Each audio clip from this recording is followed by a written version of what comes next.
पढ़ के मैं बैठा हुआ, सुनते पड़ी थी, अभी जमात नहीं हुई थी। मैं बैठे पहले से ऊँग आ गई, तो मैंने देखा कि नूरानी से बुजुर्ग हैं, गुलाई माइल चेहरा है, इधर छोटा जख्म का कट साल का सा वो भी है, और अमामा शिव सबस बांधा हुआ है।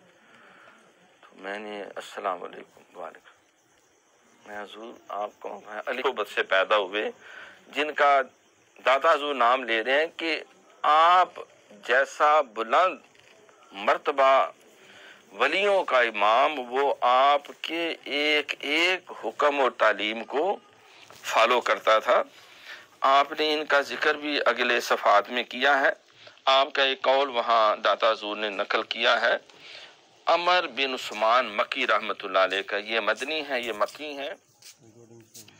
उनका कौल है कि वजद की कैफियत अल्फाज व अबारत से बयान नहीं हो सकती। वजद की कैफियत,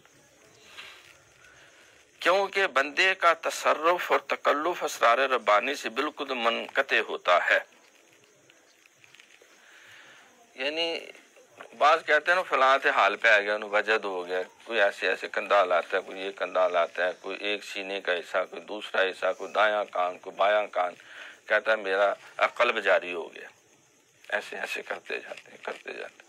उनके साथ सीना मिलाएं तो ठक ठक मारते हैं जोर जोर से, और अच्छी खासी इस पर रेसल और प्रैक्टिस और मश्क भी कराई जाती है कि ये जो है तुम्हारा अक्ल जारी होगी। कि बलाना फरमाते थे ये मजाक है, ये खाम खा तकल्लुफात हैं, ये हमें तरद्दुदात हैं, ये हमें बस ना एक नुमाइश है।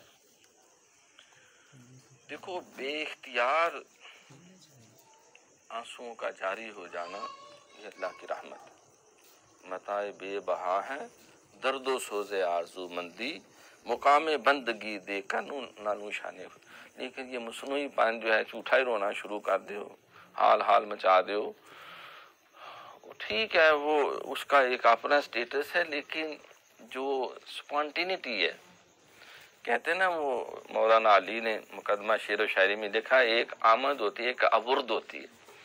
आमद ये है कि हजरत इकबाल से किसी ने कहा ना कि वो तुम यार, मैं ताजुब है, तुम कहते हो कि वही नाजल होती थी नबी पे, कमाल हो गए, कितों वही आ जाती सी एक ही में उसे। तो उन्होंने कहा बेवकूफ़ा, तो मेरे नबी अलैहिस्सलाम की वही का जिक्र करता, मुझ पे शेर व शायरी के कलाम सारे अल्फाज समेत वारद होते।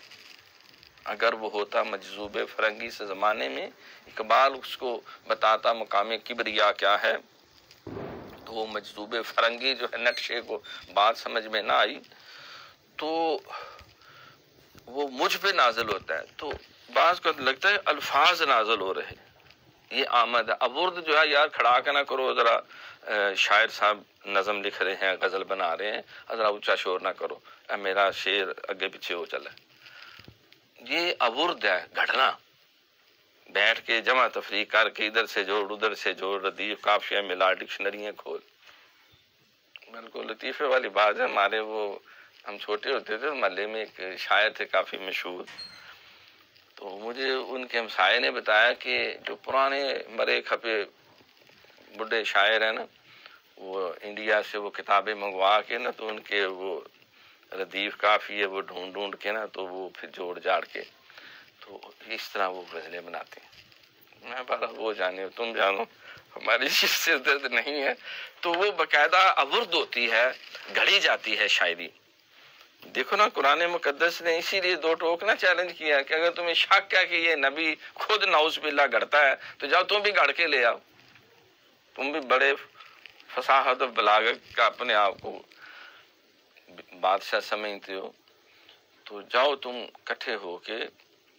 मैं इसलिए कालम दीन का सुन रहा था कि जो 7 मुसब्बात अशरा, 7 बड़े बड़े जो मलंग कह लें, जो ऐसा कलाम लिखते थे कि सारे खिता अरब के जितने शुआरा हैं, जितने दानश्वर हैं, सारे उसको फिर सजदा करते थे, उसको सजदा करते थे और उसके नाम के नारे लगते थे, और उसका कलाम फिर खाना काबा की दीवार के साथ लटका देते थे।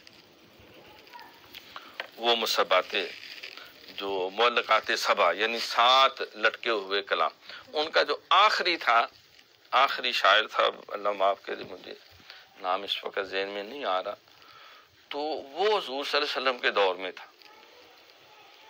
तो जब उसने कुरान सुना, फिर उसने सारी ज़िंदगी कोई शायरी नहीं की, हालांकि उसका कलाम लटका था। सारे खिता अरब के शुआरा ने, अबू जाल समेत उन्होंने सजदे किए थे उसको, और उसका बुत बना के उन्होंने बड़ी इज्जत अफजाई की थी। तो वो कहा कि अब तुम शेर नहीं कहते। उसने कहा पूतनी दो, कुरान सुनने के बाद भी कोई शेर की गुंजाइश है? इससे आगे कलाम सोच के सारे दरवाजे खिड़कियां बंद हो जाती हैं। ये कलाम इलाही जो है, ये अल्लाह का